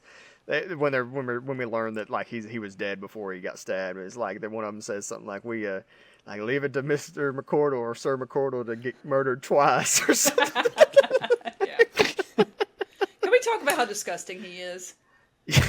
Well, he is such a strange, because he's carrying around that dog and they're at the dinner table and he's talking. Well, I think that's another thing that's like a lot of like the class stuff is so, because that's like totally, to me, seems like a totally aristocratic thing to do, is to have your dog at the dinner table. Like that's something I would have been doing in the trailer I grew up in, like you know, and I think that's part of like, for me, what works about it's like there's just all these.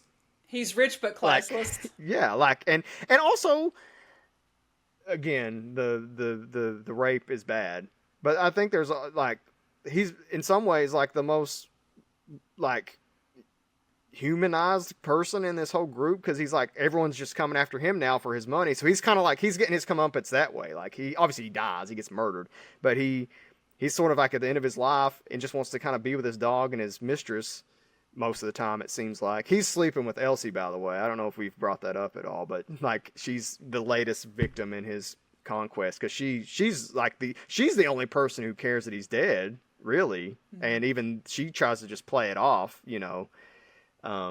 What I found interesting about her was because my initial reaction is just like, oh my God, that's disgusting. And like, mm-hmm.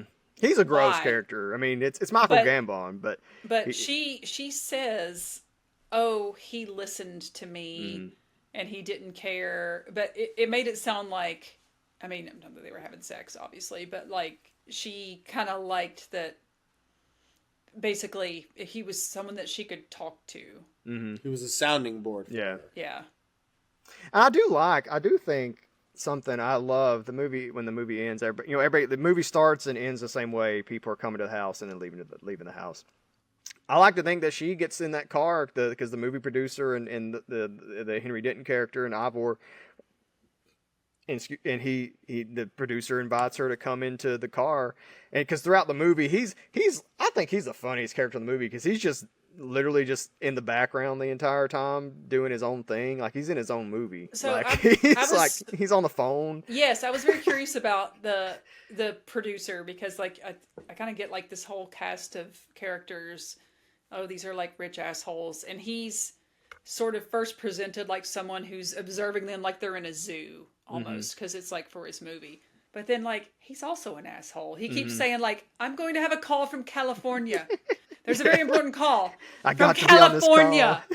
And then later you see him on the phone. He's going, California. Like he's just being so over the top. And I was like, is this meant to show that like he thinks he's better than them, but he's really not?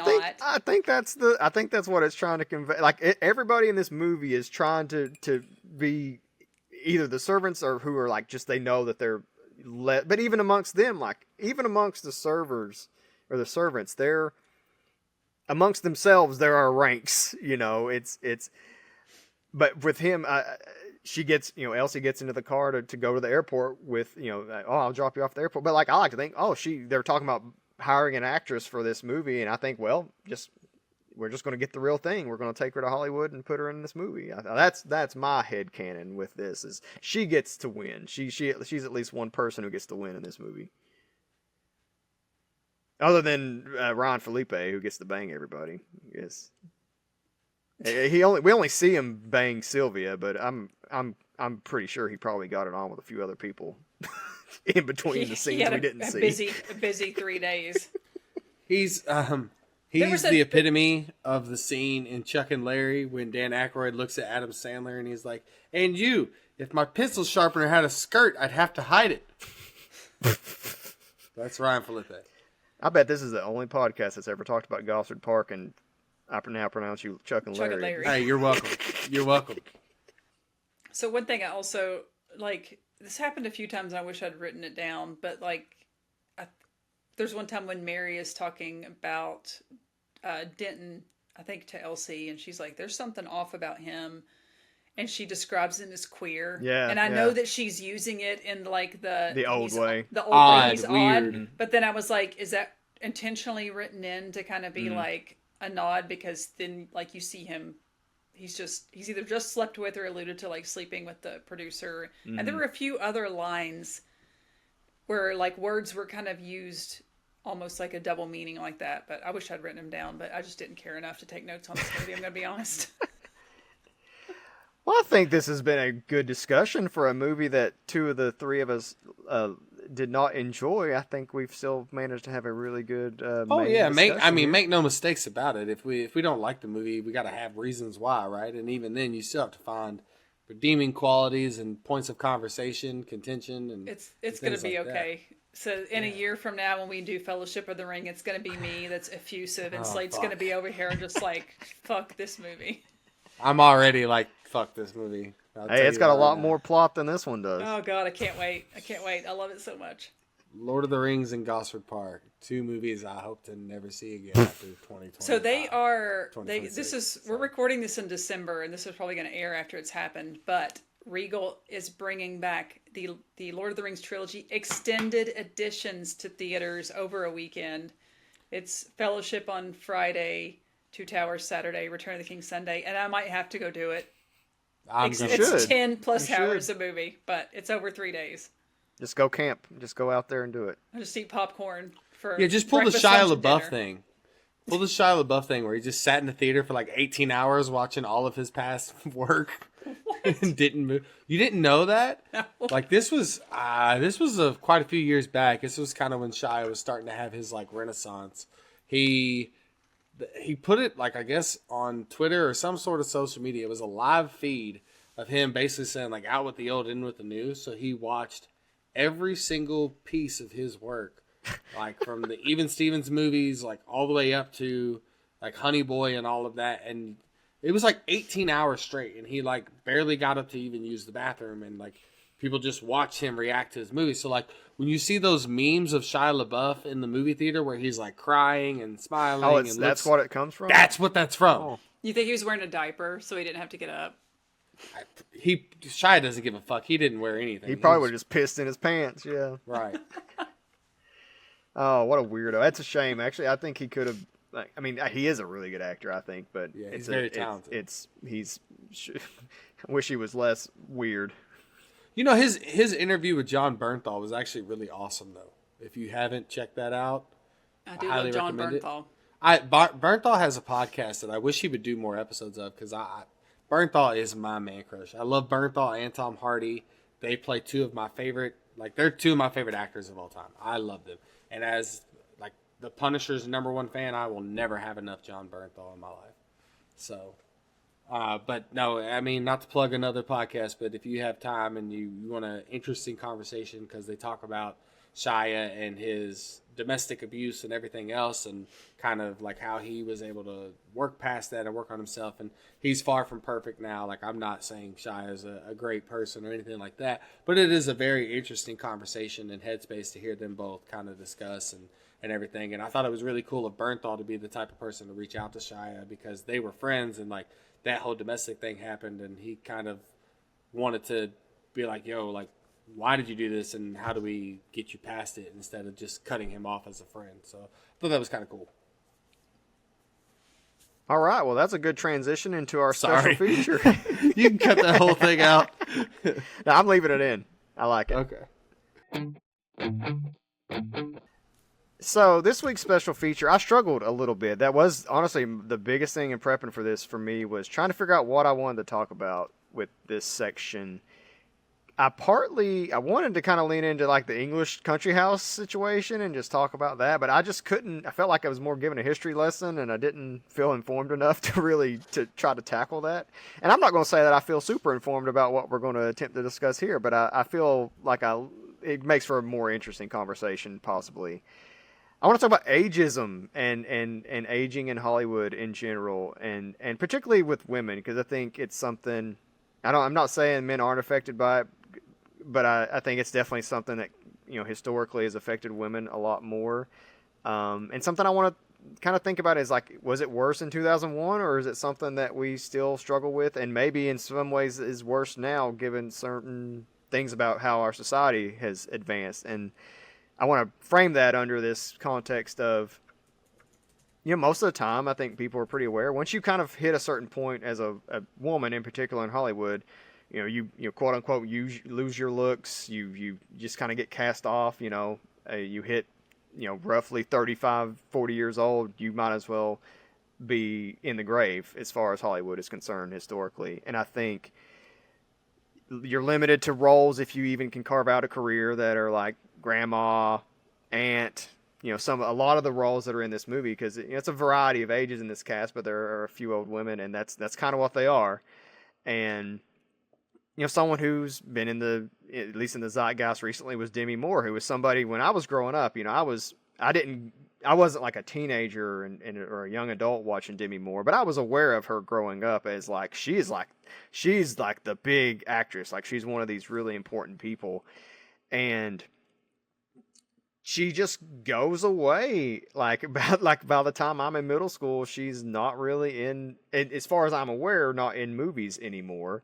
And that's because the movies she's in aren't these big Hollywood, like she's not a leading lady anymore. And her last big movie as a leading lady was G.I. Jane. She was 35 years old.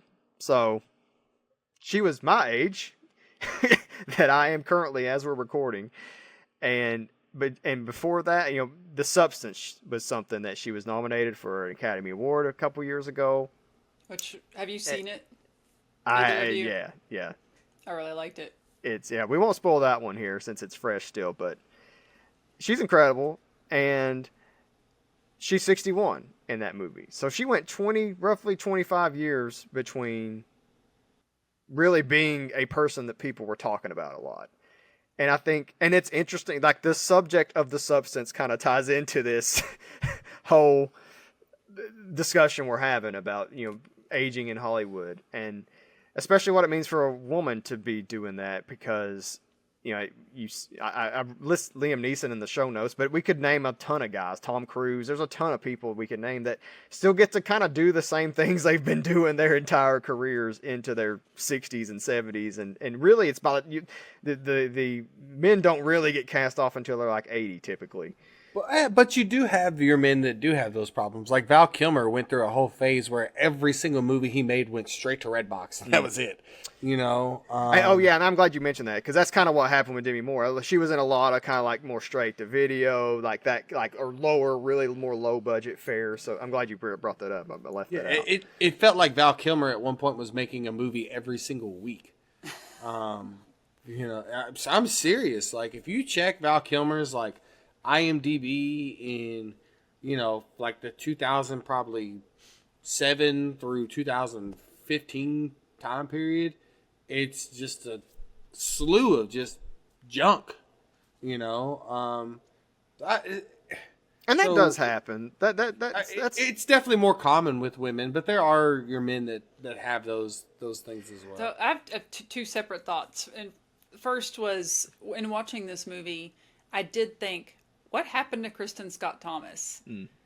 And I mean, it looks like she's been working steadily, but like I feel like she was such a thing throughout the 90s, like with The English Patient, and she was in Four Weddings and a Funeral, and just in a lot of big name movies, and she's in this movie looking, beautiful in that kind of classic older way.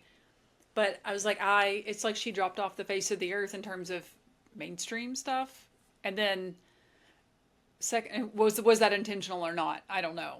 And then the second point is it because, women, if you're so sexualized and seen as a sex symbol when you're younger, and for whatever reason you cannot grow out of that this becomes an issue, and that happens to so many women. Because I mean, think about like Meryl Streep. Meryl Streep's been working forever since God when the 70s, but I don't think she was ever presented as a sex symbol. She was attractive when she was younger, but never like. I think that's. I think you're right, Allison. I think that's a big I was going to say it goes back to a systemic history of Hollywood in general. The 1920s and everything with your Judy Garlands and all of those starlets. They turn and burn them quickly. Half of them die early, or they waste away after the time they're 30, and nobody's ever heard of them again.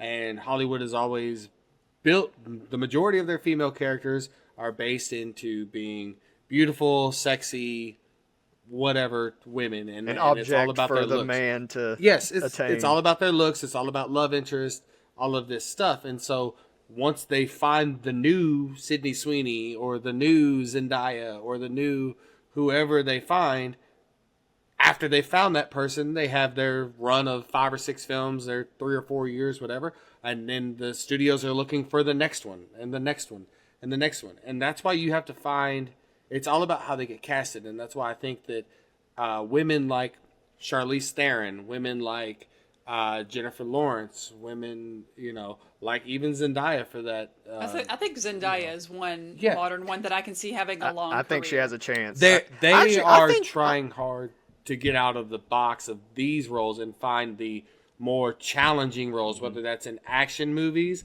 whether that's in dramatic films that are going to win them Oscars. Look at Emma Stone. Emma Stone could have been done that. A really good and job. She has branched out. Like they're trying really hard to find roles that are intelligent, smart women films that are building that character base. Like Emma Stone will work for the rest of her life, and it doesn't have to worry about it because of the core that she's built as an actress.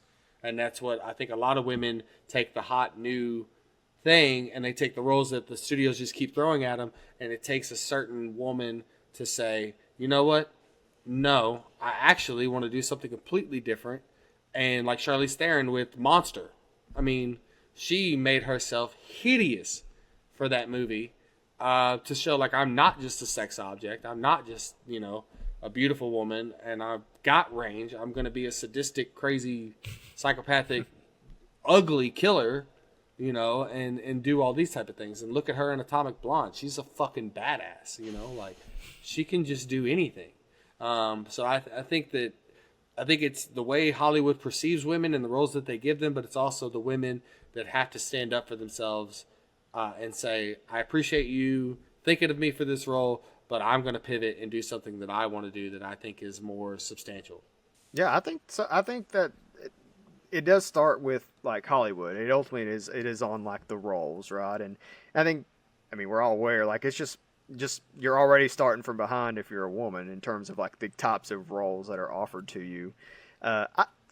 It's weird because we're in the state of the industry where there are a lot of movies that get made that people don't see still because of streaming, and there's so many things like that. There's how many movies do you think came out this week that we just will never watch because we will never hear of them unless like we're actively seeking them out, and so in terms of like the big swing, like the big Hollywood productions, which is where stars are made, I think it's, unless you're like a superhero, like I don't really know how you can like it. There aren't really roles there for anybody almost. Like it's kind of going to be interesting to see how things play out because I don't know how anyone even becomes a star now. Like without, like someone like Emma Stone's a really good example of like she probably got in right before the getting got bad, like in terms of Like, because if she had come of age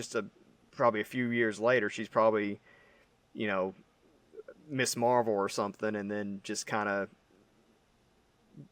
gets forgotten about. I mean, like, I think Brie Larson's an interesting case, like, right? Like, I think she's somebody who's tried to carve out that space in Hollywood as a really good actress, and has had good roles, and did the things where she tried to become a star, and it's tough. And I just think you have just less interesting roles typically for women historically, you know, especially for older women. And again, older here is I'm using it very liberally. Like older, I'm thinking like my age and up, you know, like. I think it'll be really interesting to see what Millie Bobby Brown does next. I don't think she's a good actress. Really? Like, well, I won't say I don't. I haven't seen her in enough. I think Stranger Things is. I think she's aside from Stranger Things. I think she's good in Stranger Things. I really loved her in Godzilla King of the Monsters. Oh yeah, I forgot. I have seen that. Yeah. I mean, I'm a sucker for Godzilla movies. But what I'm saying is though that she's got the star power, if you will, and the momentum to do some things. She did that Netflix movie where she's like the electric princess stuck in the castle or whatever. No, she's like a princess stuck in a castle that's surrounded by a dragon and trying to get out of it. And it actually looks really interesting, but I haven't seen it. But it's like her first, like, you know, leading solo kind of. I mean, it's pretty much her and a dragon, and I think that's pretty much it. But my point is that she's one of those people that could fade away into oblivion after Stranger Things, or she's laid enough groundwork that she could try, because she can be a very beautiful woman when she wants to be. She could do a beautiful role, but I think that she could also challenge herself dramatically and do something different and surprise us as well. So I'm curious to see where she goes in the next 5 to 7 years. I just wonder with her, I just think it is really like this applies to anybody, man, woman, whatever. It is incredibly fucking hard to go from being in a massive TV show to becoming a movie star. Like, because people just so associate you with that TV show that you have to really. Mila Kunis did it. Like, did she? Yeah, I mean, would you say that she's a movie star? She had no strings attached with her and Justin Timberlake. I mean, she had some, like, a lot of roles. I don't know that I think of. You know, she wasn't George Clooney. I would describe her as someone who is in movies but not a movie star. All right, that's fair. Like, and again, it's harder. I think it's harder for anyone to become a star just in general because, like, we just aren't in a world now where movie stars, like, we're maybe having a conversation that doesn't even matter because movie stars don't exist anymore. Like, that's a very real possibility too. Like, in my head, I think even probably some people I think of as movie stars maybe aren't movie stars. Again, I probably Bobby Brown would be on a short list if I was just like drafting people who I thought maybe could do it. But it's funny that you mentioned Brie Larson because I do actually follow her on Instagram, and it's interesting that she's just after like the Marvels, I guess, kind of bombed, and she just has like fucked off to London to do stage work and like shaved her head for the role. And it seems like she's very much like, I'm going to go do this thing for a while. And I'm reading now that she's apparently going to voice a character in the Super Mario Galaxy movie. I like Brie Larson. I respect her just as a person. I think she takes a lot of shit from incels online and I've not even watched the last movie she was in with Marvel, but you know, I thought she was fine in Captain Marvel. I thought that character was what that character needed to be, and I've seen her. She was something. She broke out with I loved her in Kong Skull Island. She's good in that. That's my favorite MonsterVerse movie is Kong Skull Island. Scott Pilgrim. Oh yeah, Scott Pilgrim. Yeah, she's in Scott Pilgrim. Yeah, I mean I think she's a good actress, and I'd love to see her. I'm glad to hear that. I wasn't aware of the stage. I hope that goes well for her, and that she ends up coming back and doing movies at some point, because I think she's a good. But I do. Go ahead. I'm sorry, Josh. Oh, you're good. I was done. No, I was gonna say, but I do think that Hollywood, at least not all aspects of Hollywood, but some form of Hollywood is trying to make that right with the ageism thing. You're finding that with roles such as. The Substance, right? But that was awesome for Demi Moore, and I think part of that was like even her Oscar, role or run here was like hey, we probably didn't treat you the way we should have. You deserve this, and we're glad to have you back in our lives. But you had the same thing with, and she's a far worse actress, but Pamela Anderson in The Last Showgirl, right? Yeah. You know, and Nicole Kidman in Baby Girl. Like, it is nice to see that, like, there are certain aspects of people that are trying to create these roles and challenge these actresses and give them something new and fresh and innovative for an area that has been starved for the majority of Hollywood history. Yeah, I'd forgotten about Pamela Anderson. That was good. That was even more recent than the Demi Moore thing because it was kind of the same arc, pretty much the same, almost same story. I also think she is pretty great in the new Naked Gun movie alongside Liam Neeson. Pamela Anderson? Mm-hmm.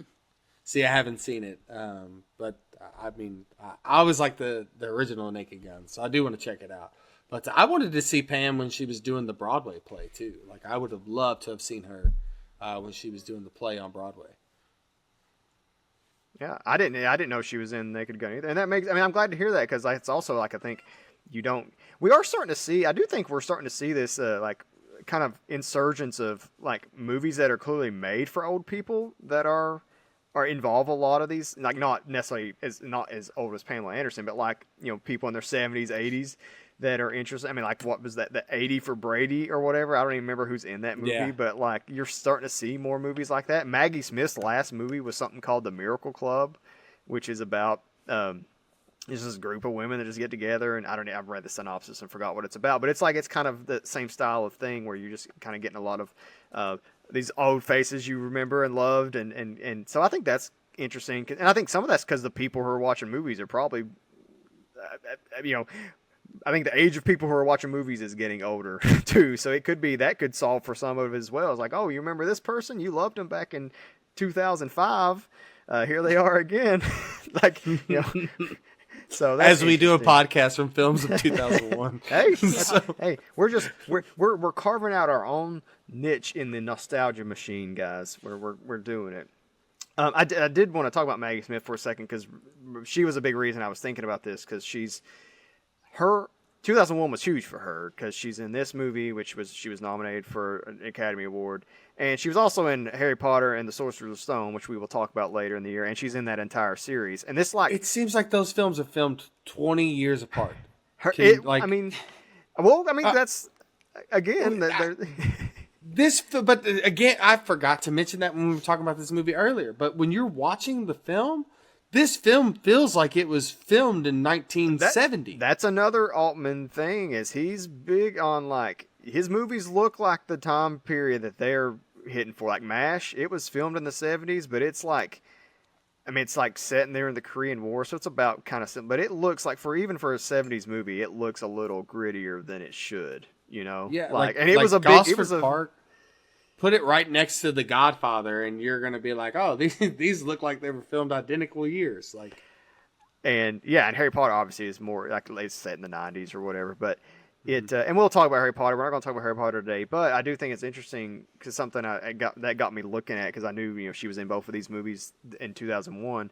So she was like a British, you know, starlet, but again, I think she's kind of in that Meryl Streep. I think that was a good person to bring up, Allison, because I think she's kind of, you know, she's not like the British Meryl Streep, I won't say that, but like kind of that same sort of mold where she wasn't, you know, I don't think she was presented as like a sex symbol, and she was in 36 movies in the first 43 years of her film, and she was of her career, and then in her final 22 years of her career, she was in 26 movies, which I think is really interesting. Like, she was putting in a lot of like work the last stretch of her career.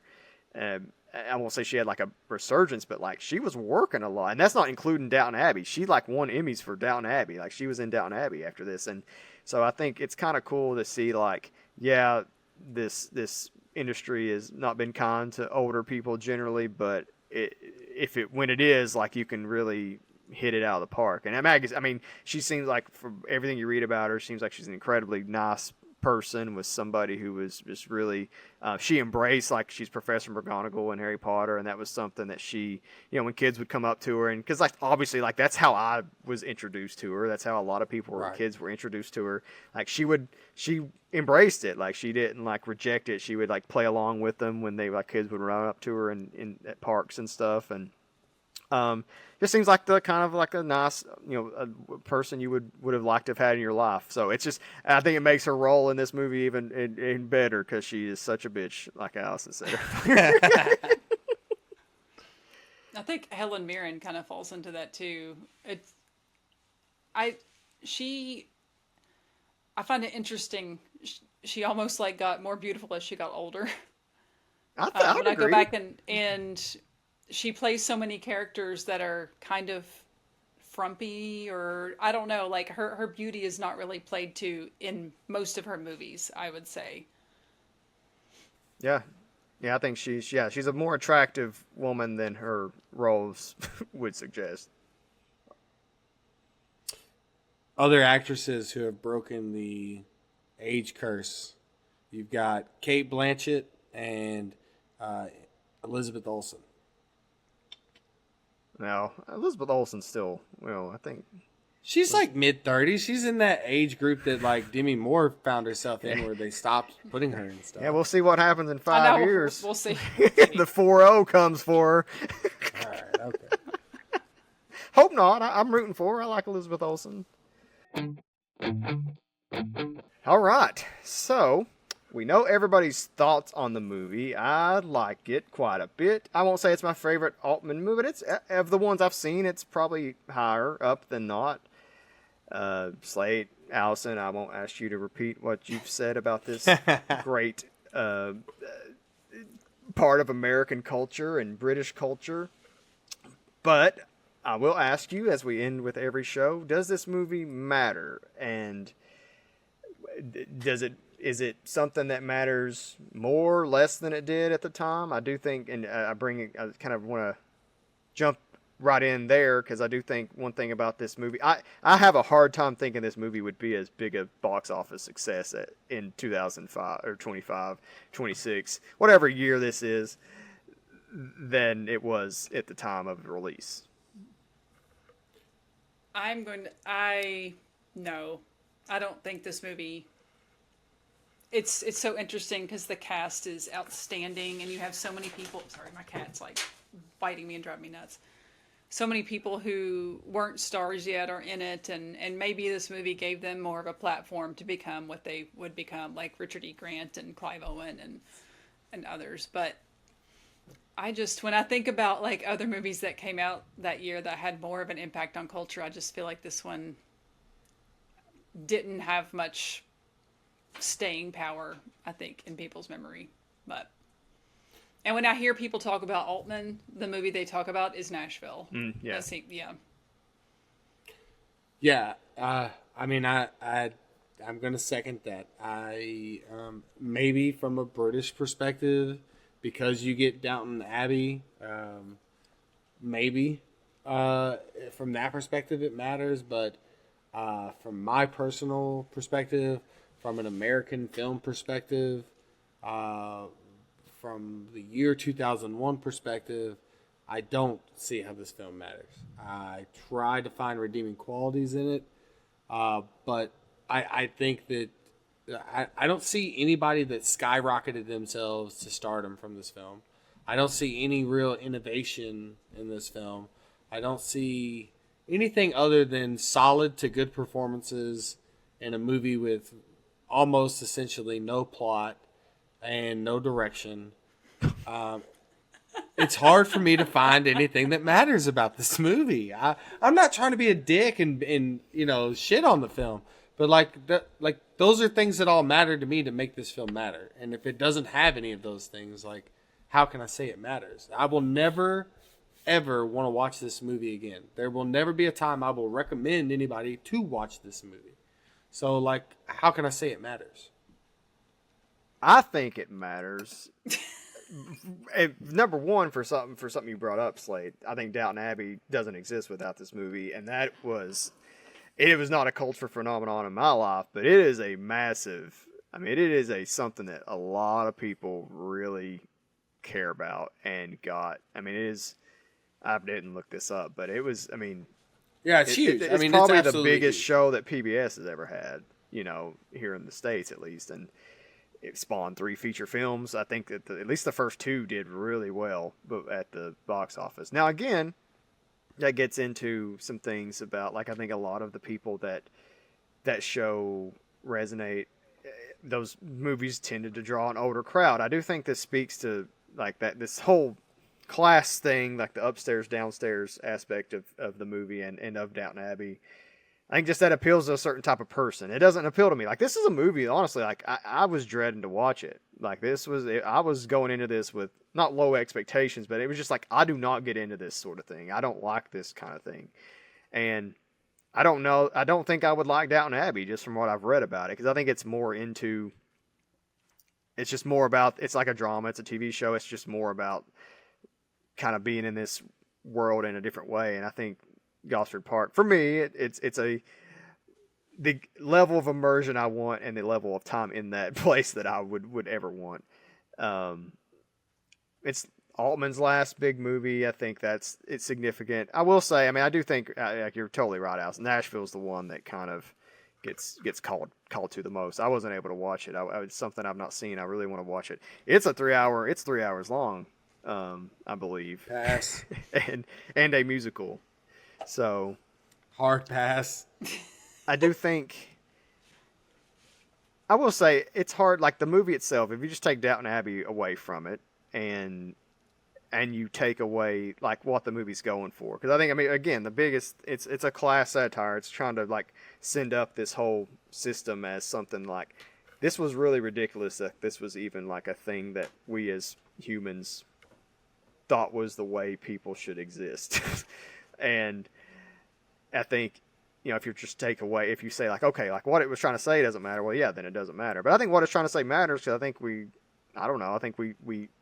all live in a world where certain things like that still exist in some way. We just don't, it's not as in our face as it was at that point. I think we're all kind of part of systems that really don't make any sense when you think about it. And for that, I think it's worth being something that people expose themselves to, just to try to, start thinking about that a little bit more. But I'm a crazy woke, I won't disagree with your sentiment. I just think there are other movies that do it better. Valid. What she said. I think there are movies that do it more or less subtly, I guess I would. So in that way, I would agree. Including movies we'll talk about. I can't think of anything off the top of my head, but I'm sure there's things that we're going to talk about this year that do the same thing, for sure. .com for Murder is not that movie. Can't wait for that one. So much fun. I think for .com for Murder, I think I might we'll just watch Gosford Park again, and I can just explain the plot of .com for Murder. I mean, the fact that there are... Oh, my cat knocked my cast list into the floor. There are like at least 3 or 4 pretty main characters that we did not even mention. Yeah. Like Tom Hollander's Fact. character who is trying to get the investment or whatever, and Mabel, the put upon wife who only has the one dress, and they're all like making fun of her, and because she's not, the guy married her because he thought she had money, but she didn't have enough. Like, and then the whole side plot of the daughter of Sylvia Isabel apparently had an abortion. Mm-hmm. Which was not a thing I picked up on the first time around until I was like reading about it, and I'm like, I totally missed that. But yeah, everybody's got issues. Everybody in this movie is has got some weird shit going on, or just some human shit going on. I liked it. It's okay. We'll move on. We will. Thank you, listeners, for joining us in this party that was kind of I guess a bummer for most of the invitees. Those in attendance. I still find it interesting to talk about. We Yeah, and that's what this is all about. I do think this is the first movie we've discussed that has been this divisive, and I like that. I think it makes for. I mean, I'm just kind of just self-analyzing now, being meta, but I do think it's interesting to just see how we all like kind of come to something. Because I think listeners are going to be that way too. I think it's going to. I mean, there's going to be people that like think I'm a like fucking crazy person for sitting over here like defending this movie, and there'll be people who are like in the mentions talking about you guys like you don't fucking get it, like you losers, like whatever. I listen. I'll tell you this. Uncultured rednecks. Right. I'll tell you this. And I'm the most redneck one here. I listened to at least 2, if not 3 podcasts about this film and trying to get more information on it. And, you know, one of the podcasts was like the lady who was the main host of it, like, loved this movie. And she's just gushing over it. And I'm trying to find any redeeming pieces to it that I could cling to from her excitement. And I just still couldn't do it. You know, like a lot of times I'm all about like, all right, well, tell me why it's good. And then I'll try to find that in it when I watch it again, and I couldn't. I just couldn't. So, sorry, Robert Altman. Well, he's dead. So, yeah. R.I.P. Swimming with the fishes. Yeah, sadly, could have made so many more movies. We could have had GOSFORD Park 2. He never made a sequel, so. Thank God. Well, so show notes are in the description, along with links and accounts and everything to where we are, social medias. We're on Instagram. Please subscribe to us on YouTube if you aren't already. That would be awesome. Leave reviews. Comment on the YouTube channel, please. Say nice things. We don't want you to say bad things. Unless you're saying that Slate and Allison are silly for not liking this movie, then please say it all you would like. I'm gonna say I have a buddy in the UK that I'm gonna make him our op over there to kind of send all the British bots after you guys. Oh, that'd be fun. That'd be real fun.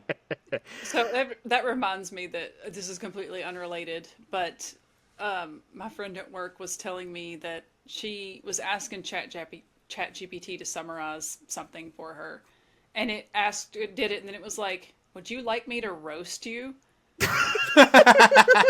And she was like, okay. And then she was like, my feelings are kind of hurt. She was reading me some of the things I said back to her. That's funny.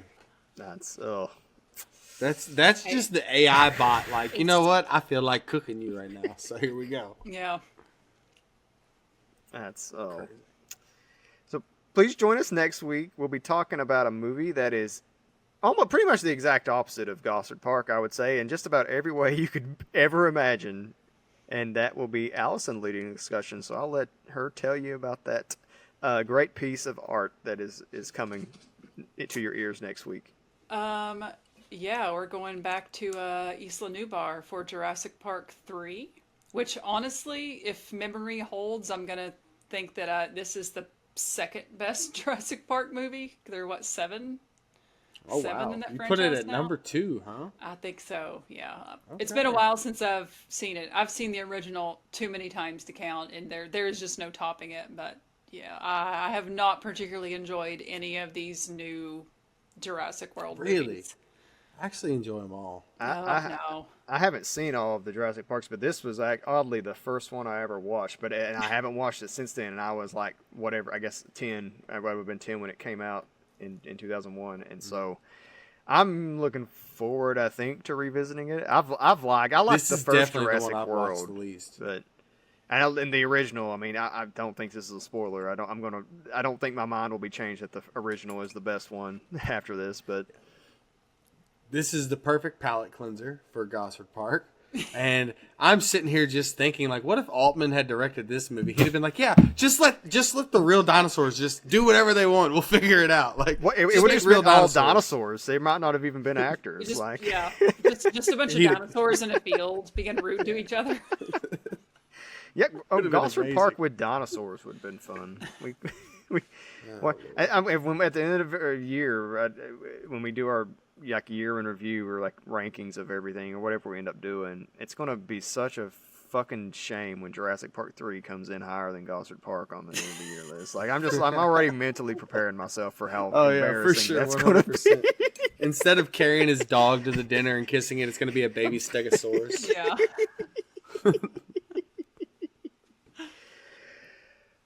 All right. Well, until we meet you with the dinosaurs, keep your poison in plain sight, everybody. Count your knives. Catch you on the flip side. Smell you later. Gotta get it in.